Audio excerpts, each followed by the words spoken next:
안녕하세요. 하늘소리교회 이모상 목사입니다. 2021년 3월 8일 월요일 오늘의 말씀 시작하겠습니다. 오늘 나눌 말씀은 누가복음 17장 5절에서 10절의 말씀입니다. 사도들이 주께 여짜오되 우리에게 믿음을 더하소서 하니 주께서 이르시되 너희에게 겨자씨 하늘만한 믿음이 있었더라면 이 뽕나무더러 뿌리가 뽑혀 바다에 심기어라 하였을 것이요 그것이 너희에게 순종하였으리라. 너희 중 누구에게 밭을 갈거나 양을 치거나 하는 종이 있어 밭에서 돌아오면 그더러 곧 와 앉아서 먹으라 말할 자가 있느냐. 도리어 그더러 내 먹을 것을 준비하고 띠를 띠고 내가 먹고 마시는 동안에 수종 들고 너는 그 후에 먹고 마시라 하지 않겠느냐. 명한 대로 하였다고 종에게 감사하겠느냐.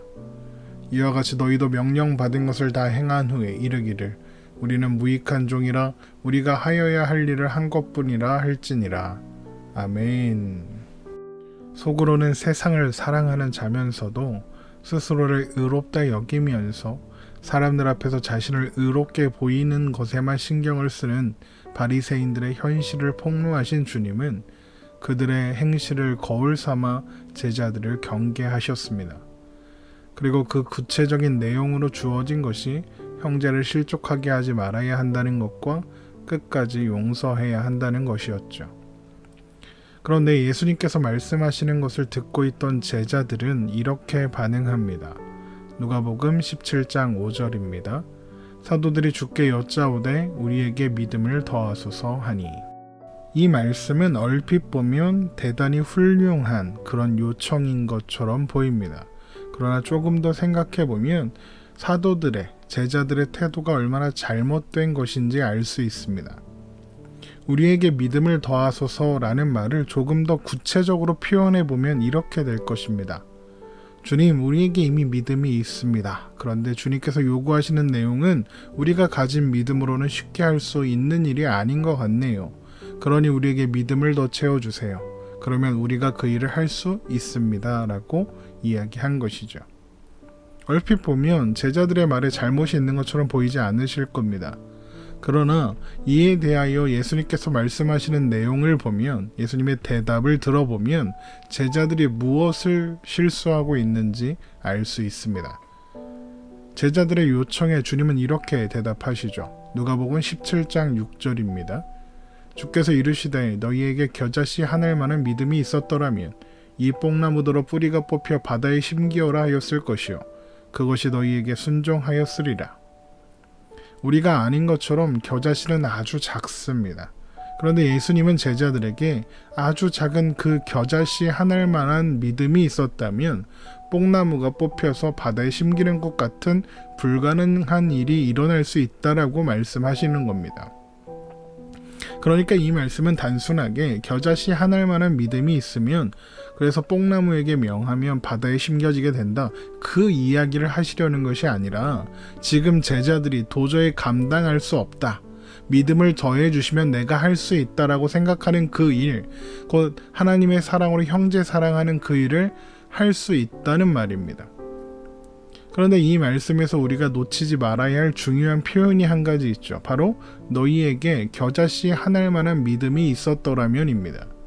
제자들은 자신들에게 믿음이 있고 그 분량이 늘어나면 예수님의 말씀대로 내가 살 수 있다라고 생각했습니다. 그런데 예수님은 아주 작은 믿음, 겨자씨 하늘만한 믿음이라도 있었으면 할 수 있다라고 말씀하시는 거죠. 그러면 예수님께서 지금 하시려는 말씀이 무엇이겠습니까? 애초에 제자들에게는 믿음이 없다는 겁니다. 제자들은 믿음으로 행할 수 없는 존재라는 것이죠. 그러면서 주님은 한 가지 비유를 들려주십니다.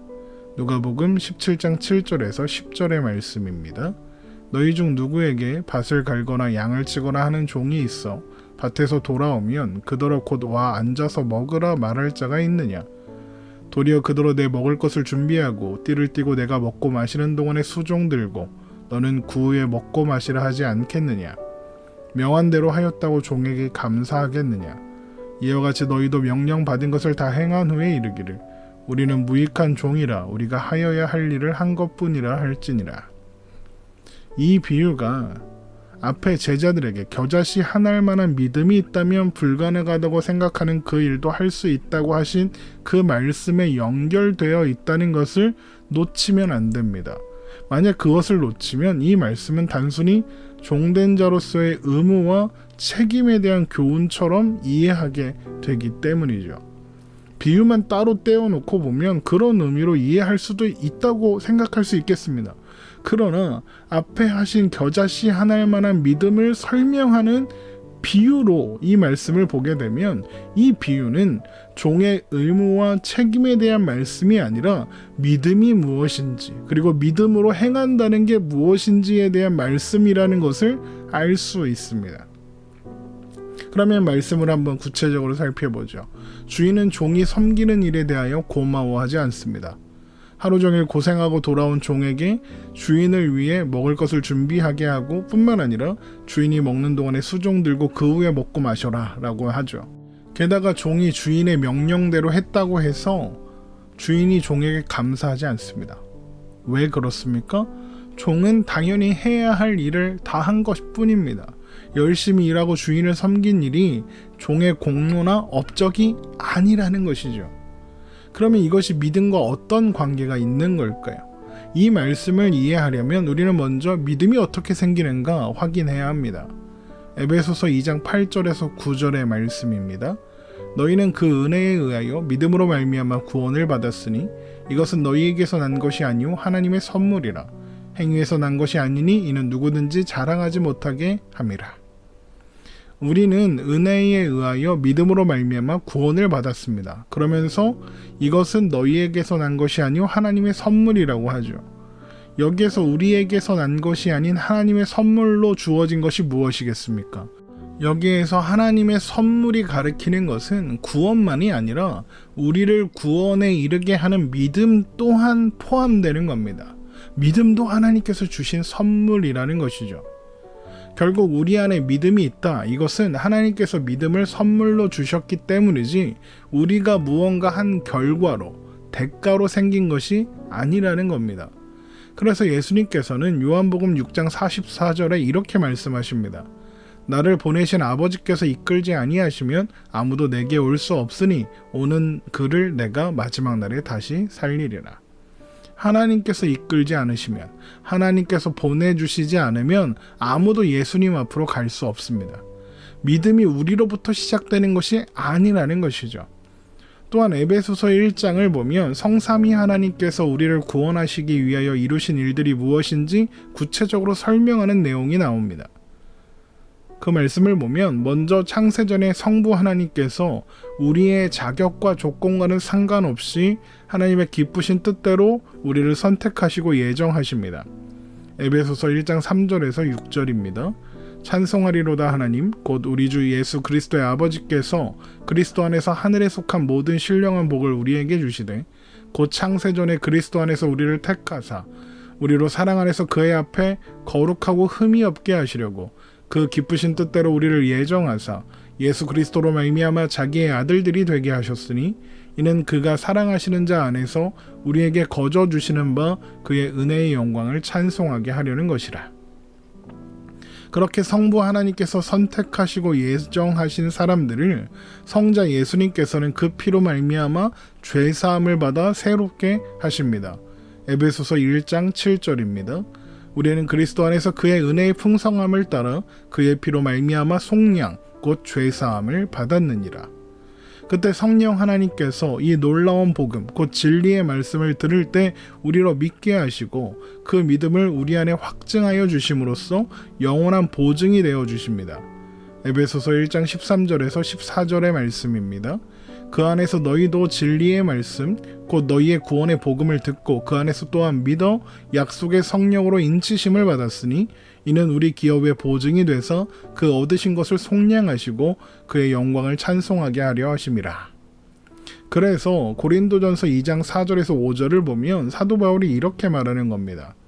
내 말과 내 전도함이 설득력 있는 지혜의 말로 하지 아니하고 다만 성령의 나타나심과 능력으로 하여 너희 믿음이 사람의 지혜에 있지 아니하고 다만 하나님의 능력에 있게 하려 하였노라.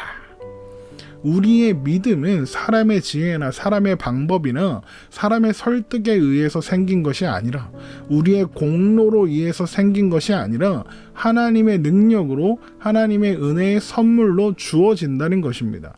이것이 성경이 믿음에 대하여 확증하고 있는 내용인 것이죠. 그래서 우리는 무익한 종의 비유가 무엇을 의미하는지 알 수 있습니다. 종이 주인을 섬기는 일을 공로로 인정하지 않는 것처럼 믿음은 우리의 공로에 대한 보상으로 주어지는 것이 아니라는 것입니다. 믿음은 우리의 공로가 아닙니다. 그래서 누가복음 17장 10절이 이와 같이 너희도 명령받은 것을 다 행한 후에 이르기를 우리는 무익한 종이라 우리가 하여야 할 일을 한 것뿐이라 할지니라 라는 결론으로 가는 겁니다. 왜 무익한 종입니까? 그 어떤 공로도 없기 때문입니다. 믿음이 하나님의 선물로 말미암아 주어진 것이라면 믿음으로 말미암아 행하는 모든 행위들 또한 선물이겠죠. 그러나 제자들은 믿음과 그리고 믿음의 행동들이 자신들에게서 시작되어 자신들이 힘을 쓰는 것이라고 생각했습니다. 그래서 믿음을 더하소서라는 요청을 했던 것이죠. 믿음을 더해 주시면 내가 할 수 있습니다 라는 이야기인 거죠. 그래서 주님은 그게 아니라는 것을 확인시켜 주시기 위하여 겨자씨 하늘만한 믿음이 있어야 한다라고 하신 후에 무익한 종의 비유를 말씀해 주셨던 것입니다. 여러분, 우리는 자꾸 제자들처럼 내가 뭔가 행해야 한다고 생각합니다. 내가 무언가 해서 믿음의 행위를 해야 그래야 하나님께 인정도 받고 그리고 그것을 내가 할 수 있다고 생각합니다. 그러나 믿음이 하나님의 선물로 주어진 것처럼 우리가 무언가 행하는 모든 것들 또한 하나님의 선물로 하나님께서 베풀어 주신 결과입니다. 우리는 우리에게 베풀어 주신 그 은혜와 능력을 따라 오늘을 살아가면 그뿐인 존재들이지, 우리가 그것을 해서 또 그것을 하지 않아서 인정받고 인정받지 못하는 그런 현실 속에 있는 존재가 아니라는 것입니다. 그래서 우리는 제자들처럼 우리에게 믿음을 더 부어주세요, 그러면 내가 이것을 하고 저것도 할 수 있습니다 라고 할 필요가 없는 것입니다. 하나님은 우리를 우리가 존재해야 하는 곳에, 우리가 있어야 하는 곳에 있게 하실 것입니다. 그리고 그 가운데 믿음으로 살아가게 하실 것입니다. 그리고 그 가운데 온전케 하는 자리까지 우리를 인도하여 주실 것입니다. 우리는 우리에게 베풀어 주시는 은혜와 능력, 우리를 인도하시는 하나님의 그 놀라운 능력을 따라 오늘을 그저 살아가면 되는 것이죠. 오늘도 믿음으로 사는 우리가 되기를 주님의 이름으로 축원합니다.